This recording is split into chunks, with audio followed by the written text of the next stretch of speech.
بسم الله الرحمن الرحیم. الحمد لله رب العالمین و الصلاة و السلام علی سید الانبیاء و المرسلین محمد و علی آله و صحبه اجمعین. اما بعد، بینندگان بسیار عزیز و گرامی، السلام علیکم و رحمت الله و برکاته. از الله متعال مسئلت می نمایم که به همه ما توفیق عمل عنایت بکند.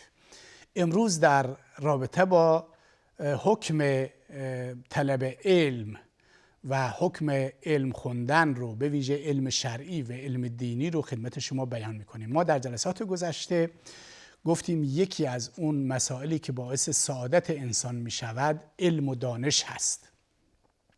حالا امروز میگیم که این علم و دانش تا چه اندازه واجبه، تا چه اندازه مستحب، سنت، فرض کفایه هست، چه وضعیتی دارد و اون علم و دانشی که باعث سعادت می شود چه هست. اما قبل از اون وارد یه مقدمه بشیم و به این مقدمه بگیم که شاید کمتر دینی از ادیان در تاریخ بشریت وجود داشته باشد که پیروان خودش رو به فراگیری علم و دانش فرا بخواند، اون گونه که اسلام پیروانش را به علم و دانش فرا خوانده.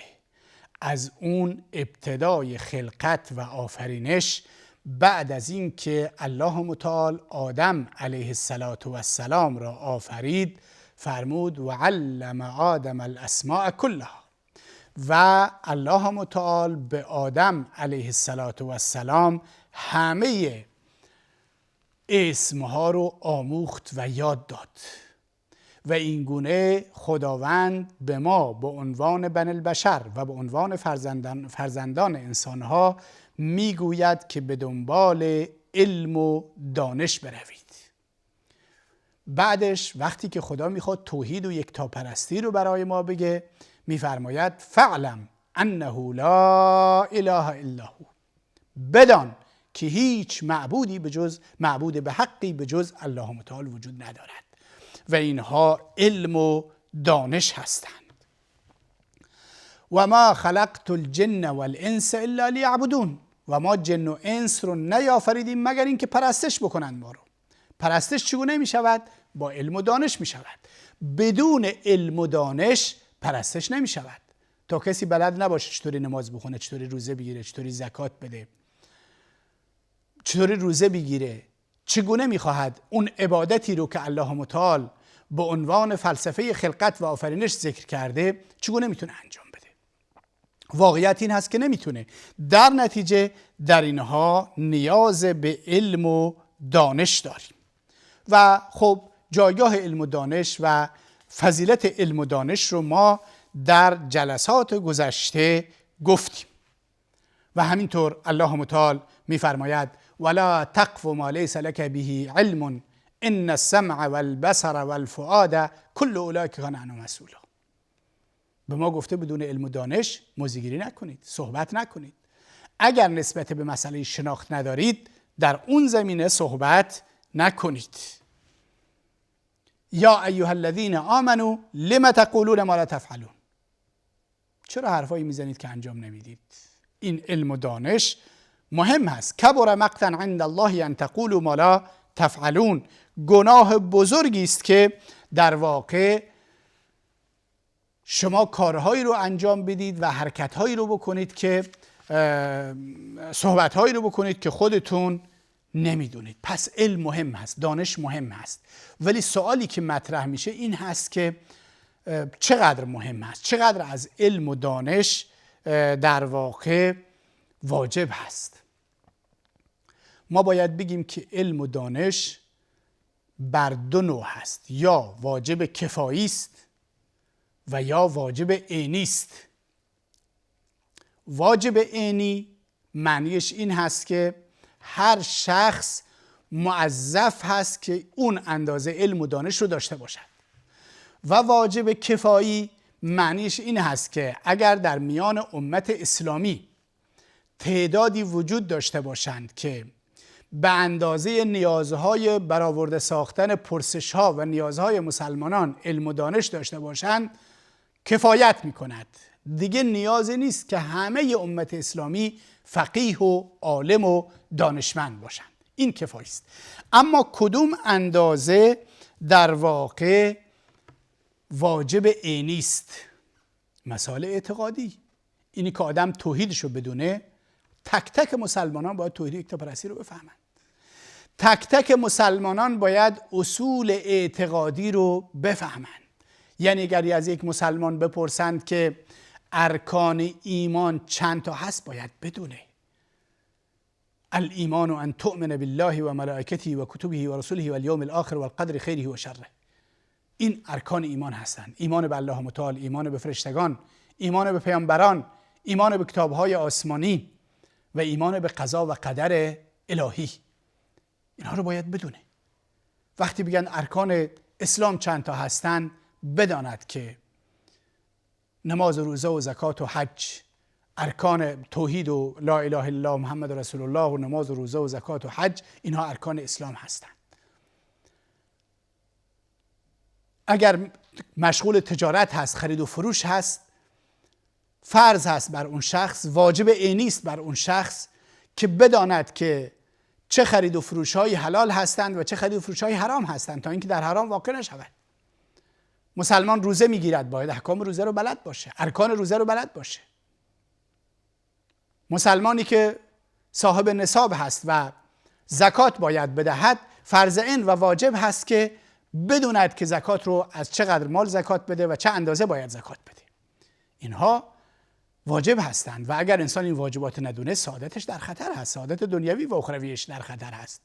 در دنیا کارهای اشتباهی انجام میده، اجر و پاداشش دچار خلل میشه و در آخرت هم سعادتش دچار خلل میشه. این هست که این چیزها، هر اون عملی رو که انسان میخواهد در دنیا انجام بدهد، باید ارکان و واجبات و اصول کلیش بدونه. حالا آداب و مستحباتش یک بحث جدایی است. پس اینها واجب عینی هستند، اینها فرض عینی هستند. پس ما باید تلاش بکنیم فرزندانمون رو، دوستانمون رو، اطرافیانمون رو که بلد نیستن، اینها رو تشویق بکنیم که این مسائل کلی و اعتقادات کلی اسلام رو یاد داشته باشند. اون احکامی که روزمره از اسلام هم باشون سر و کار دارن، اونها رو هم در واقع بلد باشن، تا این که در دین و اعتقادشون دچار مشکل نشن. به ویژه امروزه که شبهات زیاد هستند، مشکلات زیادی وجود دارد و مردم با مشکلات زیادی دست و پنجه نرم میکنن، باید در واقع به اندازه‌ای بلد باشه که در مسائل فکری و اعتقادیش استحکام داشته باشه. خب این واجب کفایی است. اما واجب عینی است. اما واجب کفایی این هست که اون آیه است که قرآن کریم می‌فرماید فلولا نفر من کل فرقة طائفة لیتفقهوا فی الدین. قرآن میگه باید از هر گروهی از مسلمانان تعدادی وجود داشته باشند تا بروند و فقه دین حاصل بکنند. یعنی چی؟ یعنی متخصص دین بشن، متخصص حدیث بشن، متخصص قرآن بشن، متخصص احکام بشن، متخصص فقه بشن. وَلْيُنْذِرُوا قَوْمَهُمْ اذا رجعوا الیهم. و هنگامی که به سوی قومشون برمیگردند، اونها رو از عذاب الهی بترسونن، دعوتشون میکنن به سوی پروردگار. علم تخصصی شریعت واجب کفایی است.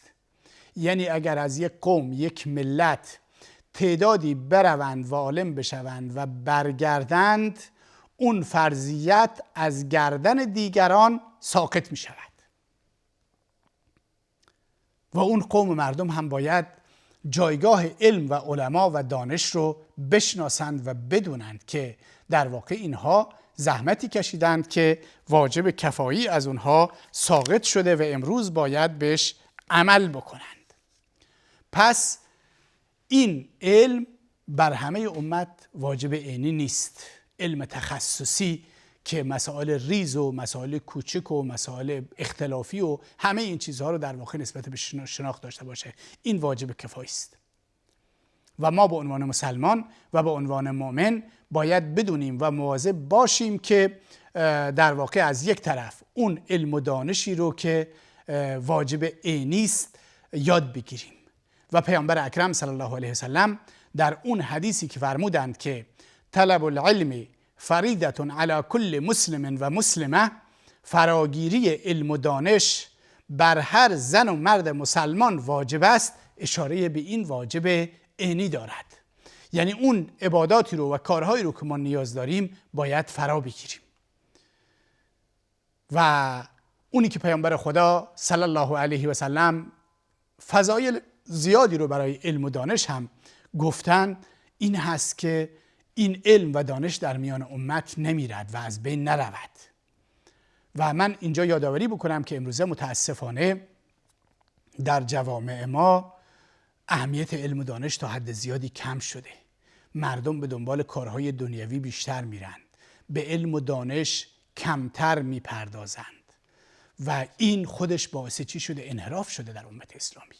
امروز اگر ما ببینیم که امت اسلامی افراد و آحاد بسیاری از امت اسلامی از راه منحرف شدند، دچار بدعت شدند، دچار خرافات شدند، مسائل شرعی و اسلامی خودشون رو درست نمیفهمند. این دلیلش این هست که به علم و دانش اهمیت داده نمی شود. ما باید از همین در زندگیمون از همین الان برنامه‌ریزی بکنیم و در این فکر باشیم که به دنبال طلب علم باشیم. و پیامبر خدا صلی الله علیه و سلم فرمود کسی که در راه طلب علم بمیرد شهید هست، اجر و پاداش شهید رو دارد.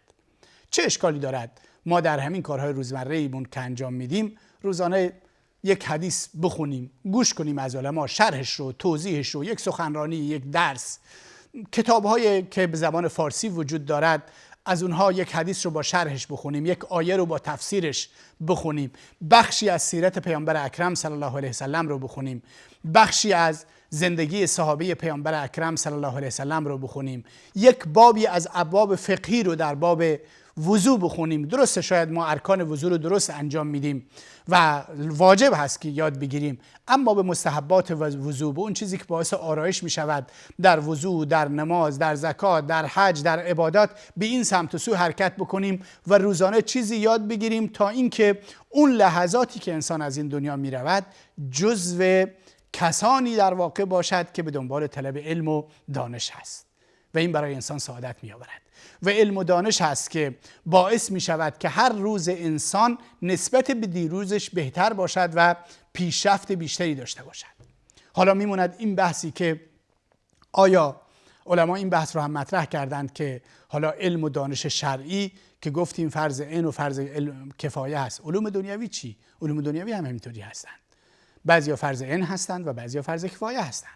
فرض عین اون مسائل دنیوی هستند که بدون اونها انسان نمیتونه زندگی بکنه در این دنیا. مسائل اولیه حیات زندگی رو باید یاد داشته باشه. اما مهندس شدن، دکتر شدن به طوری که در واقع نیازهای مهندسی، نیازهای فنی، نیازهای علمی و نیازهای تکنولوژی بشر فراورده بشود، این فرض کفایه هست.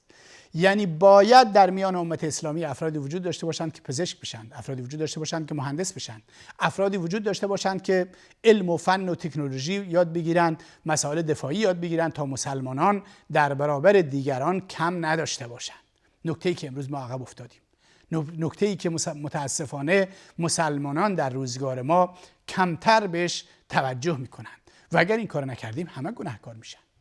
یعنی اگر ما به اندازه کافی طبیب و پزشک مسلمان نداشته باشیم همه جامعه اسلامی گناهکار می شود، همه مردم گناهکار می شود. اگر به اندازه کافی مسائل فنی، مسائل مهندسی، مسائل دفاعی و این سری چیزهایی رو که امروز در دنیا ما نیاز داریم برای دفاع از خودمون، برای زندگیمون، برای زندگی بهتر، آبادانی دنیا نداشته باشیم همه گناهکار میشن. باید گروهی باشن که مسائل رو یاد بگیرن، ولی متاسفانه در این زمینه هم باز هم ما کوتاهی‌هایی داریم. اما این راه حلش ساده هست. خوشبختانه باید بگم که در میان مسلمانان افرادی که از پول و امکانات بالایی برخوردار هستند بسیار زیاد هستند.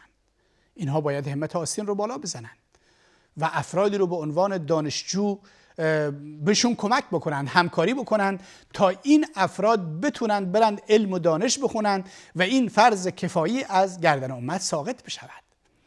چرا ما امروز باید در علوم روز و علمی و فنی و پزشکی و تکنولوژی نسبت به دیگران باید کمبود داشته باشیم، در حالی که اسلام ما دین علم هست، دین دانش هست. دانش رو بر ما فرض قرار داده، واجب قرار داده، به اندازه‌ای که بتوانیم تمام نیازها و خواستهای دینی و دنیویمون رو برآورده بکنیم.